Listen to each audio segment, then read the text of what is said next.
Hi everyone. You all must be knowing कि yesterday UPSC notification was out. I made a video regarding that और उसमें मैंने आप सभी को बेसिक आउटलाइन बता दिया था नोटिफिकेशन का एंड आई आस्क्ड यू कि आपको कोई भी डाउट हो then you can ask in comment section. So based on that, these are some of the doubt you have sent to me and in UPSC see every details count. Even though in this video I'll address all your doubts, but I request you कि इसके बाद भी आप एक बार notification पढ़ लेना so that कोई भी चीज़ आपसे मिस ना हो. बट आगे बढ़ने से पहले I want to discuss with you one very crucial thing. You can see here this is the state of my last video जो मैंने 2 दिन पहले अपलोड की थी and this video was about environment and ecology which are all the important themes important topics of environment जो previous year question में पूछे गए हैं.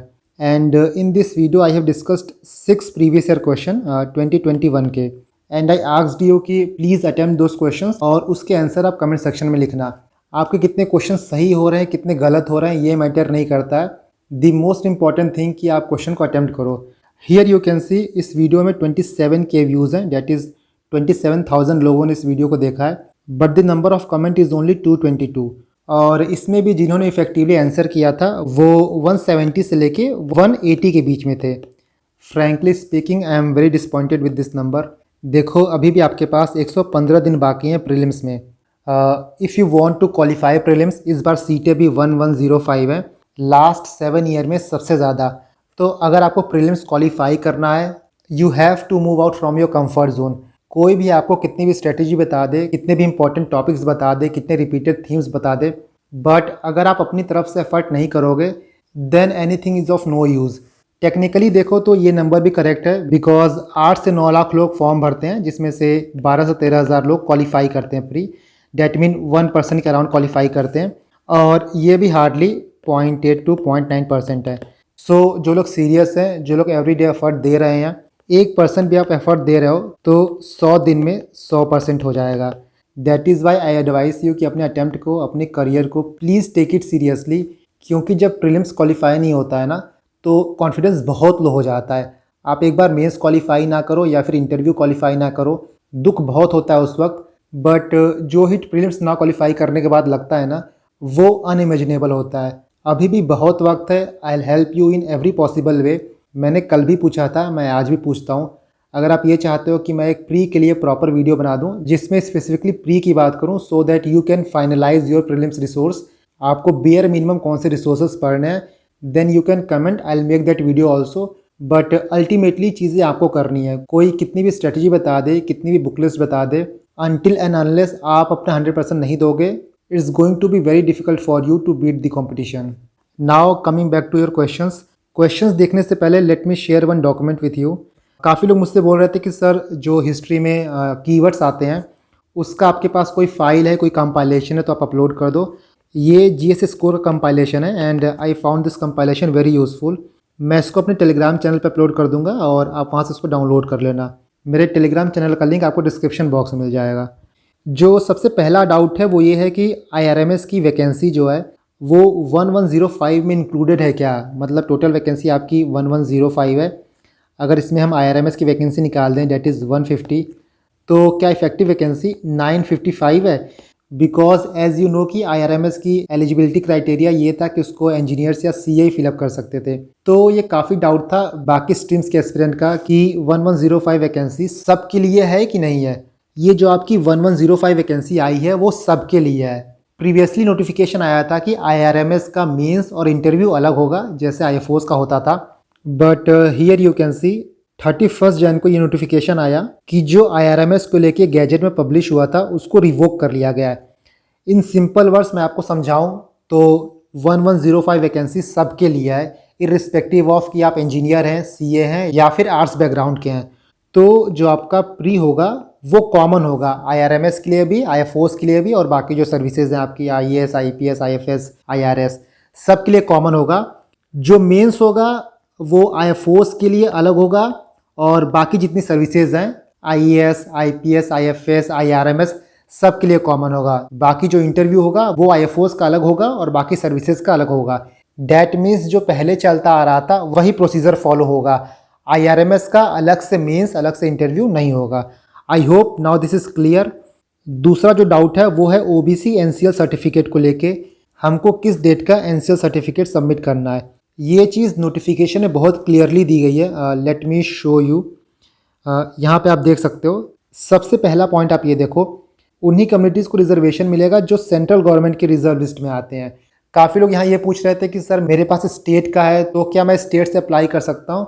दी answer is no, because OBC list जो है वो सेंटर की अलग होती है और स्टेट की अलग होती है। आपको सेंट्रल गवर्नमेंट का सर्टिफिकेट बनाना पड़ेगा। Now see the second point, OBC candidate applying for CSC 2023 must produce OBC non creamy layer certificate based on income from financial year 2019 to 2020, 2020 to 2021 and 2021 to 2022 issued on after 1/4/2022 but not later than closing date of application of civil services prelims exam, that is 21st Feb 2023। In simple word आपका OBC NCL का certificate 1/4/2022 के बाद issue होना चाहिए और 21 Feb 2023 से पहले issue होना चाहिए।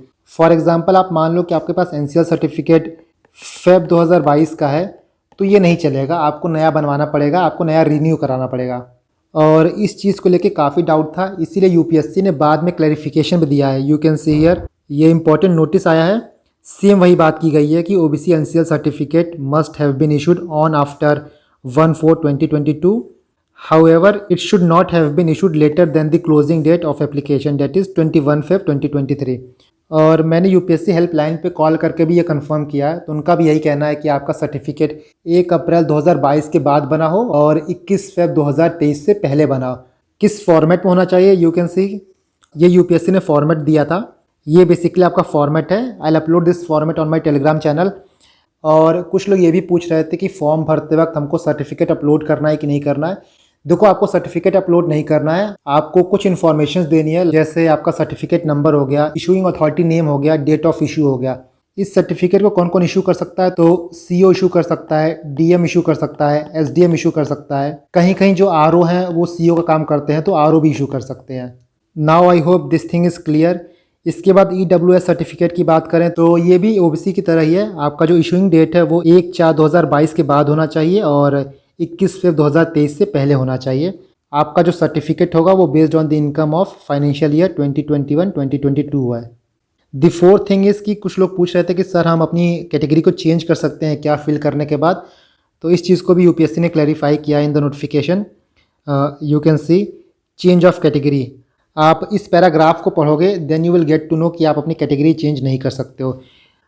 Once a candidate has chosen a reserve category, no request shall be entertained for change to other reserve category, that is SC to ST, ST to SC, OBC to SC ST, SC ST to OBC, SC to EWS, EWS to SC and ST to EWS and so on। तो यहीं पे कुछ लोगों का doubt आता है कि मान लीजिए आपने OBC से फॉर्म भरा है बट आपके पास फाइनली सर्टिफिकेट नहीं है प्रेजेंट करने के लिए, तो क्या हम डिस्क्वालीफाई हो जाएंगे? Here the answer is no, आप डिस्क्वालीफाई नहीं होगे, आप जनरल में काउंट हो जाओगे। बट अगर आपने फेक ओबीसी सर्टिफिकेट बनवाया है, फेक ईडब्ल्यूएस सर्टिफिकेट बनाया है, इन दैट केस आप डिस्क्वालीफाई भी होगे, आप डिबार भी होगे और आपके ऊपर केस भी चलेगा। So the first point is कोई भी फेक सर्टिफिकेट मत लगाना। And the second thing is कि आपके पास सर्टिफिकेट नहीं होगा तो आप डिस्क्वालीफाई नहीं होगे, आप एज अ जनरल ट्रीट किए जाओगे। नेक्स्ट वन इज कि फॉर्म फिलिंग में एरर हो जाए तो क्या करें, और क्या हम फॉर्म फिर से फिलअप कर सकते हैं कि नहीं कर सकते हैं। तो यहाँ यूपीएससी ने खुद बताया है कि फॉर्म फिलअप होने के बाद आपको 7 दिन का विंडो दिया जाएगा फ्रॉम 22 फेब टू 28 फेब। वहाँ पे जो भी आपने मिस्टेक की होगी आप उसको करेक्ट कर सकते हो। इन केस आपने फॉर्म फिल करने में एरर कर दिया है और आप दूसरा फॉर्म भर रहे हो तो आपका जो लेटेस्ट फॉर्म होगा, जो लेटेस्ट RID नंबर होगा, रजिस्ट्रेशन ID नंबर, वही काउंट होगा। मान लीजिए आपने 1 फेब से लेके 21 फेब तक 10 फॉर्म भर डाले हैं, तो जो आपका 10वां फॉर्म होगा, जो लास्ट फॉर्म होगा, उसी फॉर्म को यूपीएससी कंसिडर करेगी। नेक्स्ट, कुछ लोग का डाउट था कि उनकी ID में चाहे पैन कार्ड हो गया या फिर आधार कार्ड हो गया, उसमें नेम का कुछ एरर है। यहाँ पे आप ये कर सकते हो कि अपनी आईडी को आप रिन्यू करा लेना। जो भी आईडी आप फॉर्म भरते वक्त डालोगे उसी आईडी को आपको लेके जाना पड़ेगा सेंटर पे। दैट इज़ वाई जो इन्फॉर्मेशन आपकी 10th की मार्कशीट में है, जो इन्फॉर्मेशन आप फिलअप कर रहे हो और जो इन्फॉर्मेशन आपकी आईडी पे है, वो तीनों सेम होना चाहिए। इसके बाद एक डाउट था कि सर अटेम्प्ट कैसे काउंट होता है। देखो, जो जनरल है उनको 6 अटेम्प्ट मिलता है, जो ओबीसी है उनको 9 अटेम्प्ट मिलता है और जो SC ST है उनका अटेम्प्ट अनलिमिटेड है। Let me show you.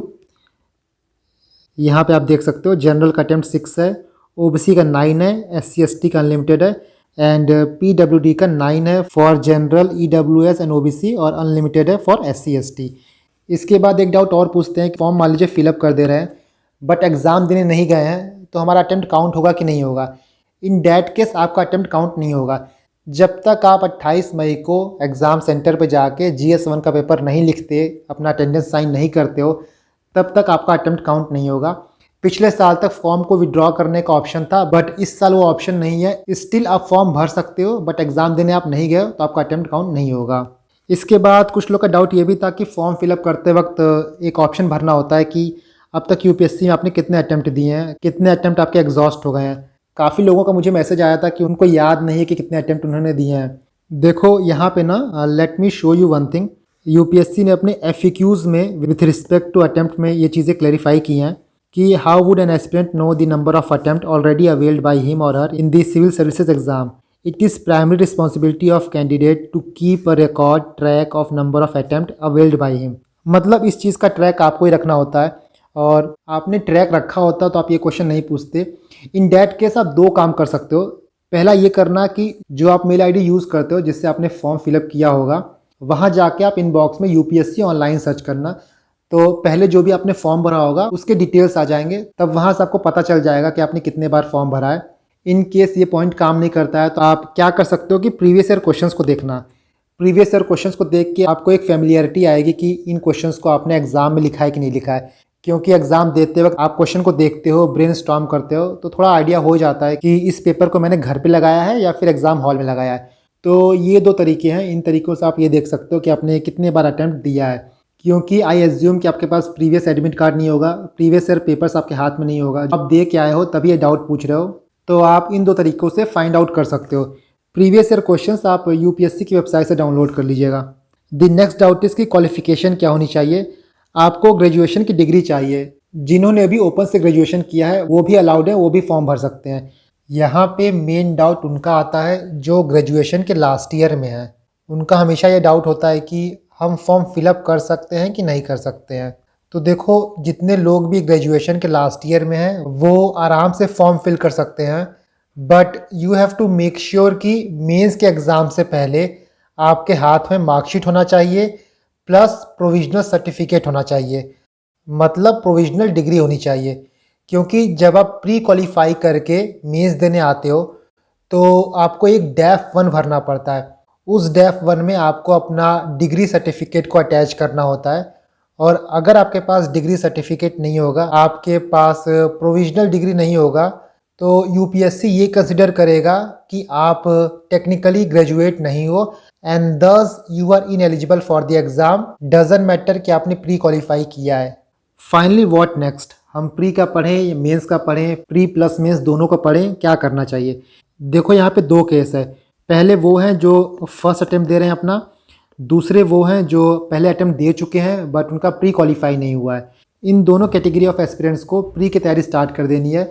Mains का जितना हुआ है, जो हुआ है वो आप प्री के बाद देखना। क्योंकि देखो क्या है ना कि मान लीजिए आप 15-20 दिन और मेंस का पढ़ लेते हो, उतने दिन में आप बहुत ज़्यादा चीज़ें कवर नहीं कर पाओगे। बहुत हुआ तो आप कुछ आंसर राइटिंग कर लोगे, थोड़ा सा कुछ नोट्स प्रिपेयर करना है तो वो कर लोगे, बट इस सिचुएशन में आप पैनिक के मोड में रहोगे कि मेरा प्री क्वालिफाई नहीं हुआ है, बाकी लोग प्री का पढ़ रहे हैं, मैं मेंस का पढ़ रहा हूँ। और जब ये सारी चीज़ें आपके दिमाग में चलेंगी तो आप कोई भी काम फ्री माइंड से नहीं कर पाओगे। डैट इज़ वाई आप अभी प्री की तैयारी स्टार्ट कर दो। इसके बाद कुछ लोग ऐसे होंगे जिन्होंने प्री क्वालिफाई किया है पहले, जिन्होंने मेंस भी क्वालिफाई किया है, तो वो 15-20 दिन तक मेंस की पढ़ाई कर सकते हैं, बट वो भी 1 मार्च से एक्सक्लूसिव प्रीलिम्स की तैयारी स्टार्ट कर देंगे। So now in seasonal term winter तो ख़त्म हो रहा है, but in metaphorical term winter is coming. आपके टेस्ट का, आपके ट्रायल का the time is approaching. Give your best shot this time. All the very best.